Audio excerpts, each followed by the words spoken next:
ప్రసంగి గ్రంథం 11వ వచనం, 11వ అధ్యాయము 9వ వచనం. 11వ అధ్యాయం 9వ వచనం.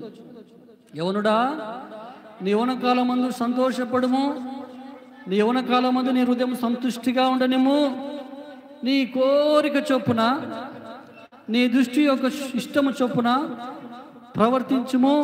అయితే వీటన్నిటి బట్టి దేవుడు నిన్ను తీర్పులోనికి తెచ్చిన జ్ఞాపకం ఉంచుకొనుము. యవనుడా, నీ యవన కాలం అందు సంతోషంగా తిరుగు, సంతోషంగా ఉండు. ఎక్కడ సంతోషం?